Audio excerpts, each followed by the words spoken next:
Donald Trump's top advisors trying to intimidate him over Secretary of State pick. Donald Trump's inner circle has gone rogue. Donald Trump's campaign manager says he could face backlash if he chooses Mitt Romney as Secretary of State.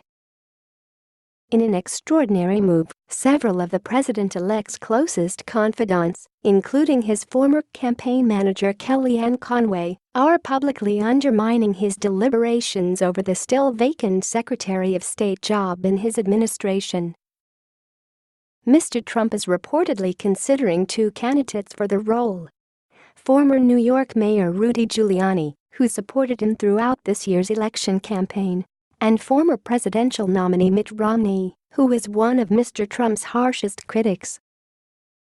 Ms. Conway clearly believes her boss should reward the more loyal candidate. In a series of interviews with CNN, ABC and NBC Today, she repeatedly pressured Mr. Trump to pick Mr. Giuliani.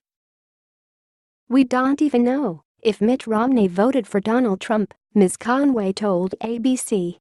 "So I think there are concerns that those of us who are loyal have. You want a Secretary of State who is loyal to the president and loyal to the president's view of the world. We're all for party unity. I don't think the cost of admission for party unity has to be the Secretary of State position." Kellyanne polls on Mitt Romney. "I don't think a cost of admission for party unity has to be the Secretary of State position." Number this week pic.twitter.com and 923DWGT9Y. Dover on NBC, she claimed there had been a grassroots backlash against the prospect of Mr. Romney becoming America's top diplomat among Mr. Trump's supporters. "I'm not campaigning against anyone, I'm just a concerned citizen. I'm not campaigning against Mitt Romney," Ms. Conway said. "I am just astonished at the breathtaking volume and intensity of blowback that I see, just as one person close to the president-elect. People feel betrayed to think that Governor Romney, who went out of his way to question the character and the intellect and the integrity of Donald Trump, would be given the most significant cabinet post of all. I'm not campaigning against anyone, I'm just a concerned citizen," Kellyanne Conway says, before railing against Mitt Romney on TV. pic.twitter.com CUFBE63MJX. Joining Ms. Conway in the very public crusade was former U.S. House Speaker Newt Gingrich, who lost to Mr. Romney in the 2012 presidential primaries and is now a close advisor to Mr. Trump. "I think there's nothing that Mitt Romney can say that doesn't sound phony and frankly pathetic," Mr. Gingrich told Fox News. Speaking for most of the Trump supporters, "While we will support President-elect Trump and whatever he does, I think we would be enormously disappointed if he brought Mitt Romney into any position of authority." Mr. Giuliani himself has also gone on the record, saying he's the best candidate for the job and isn't interested in any other position within the administration. Mr. Romney has said nothing at all since his meeting with Mr. Trump more than a week ago. The high-profile interference from Mr. Trump's top advisors in the president-elect's decision-making is virtually unprecedented. According to America's political experts, there are two possible explanations. 1. Mr. Trump is secretly orchestrating it.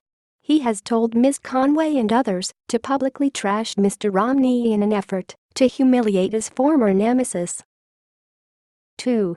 The advisors really have gone rogue in an effort to stop Mr. Trump from giving Mr. Romney a job in the administration.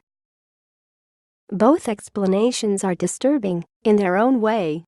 If the first is correct, it suggests Mr. Trump is a vindictive grudge holder with no real intention of reaching out to his critics within the Republican Party. If the second is correct, it means the president-elect's authority is already being openly undermined by his own staff. You choose which option is worse.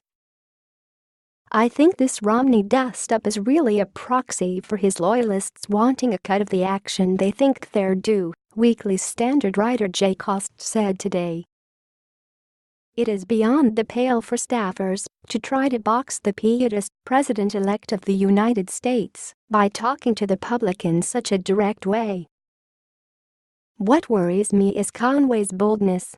She knows she can do this and Trump won't mind. That's a bad sign.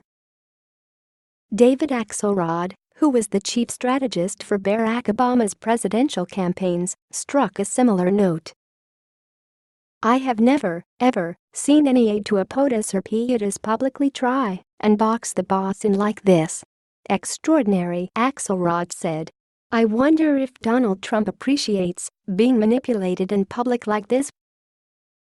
Perhaps the harshest reaction of all came from MSNBC host and former Republican politician Joe Scarborough. Rudy tells the world what position he will and will not accept from Trump, while Kellyanne attacks Trump's choices in public. Wow, he said. Giuliani and Conway are trying to intimidate the president-elect. How weak do they think he is? Their lack of discretion is embarrassing. Now all world leaders will be watching to see if a President Trump can be bullied by his staff.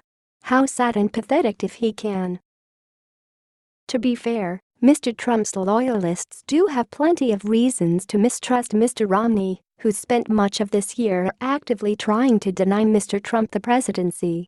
In March, he staged a public intervention of his own, excoriating Mr. Trump and splitting the Republican Party down the middle.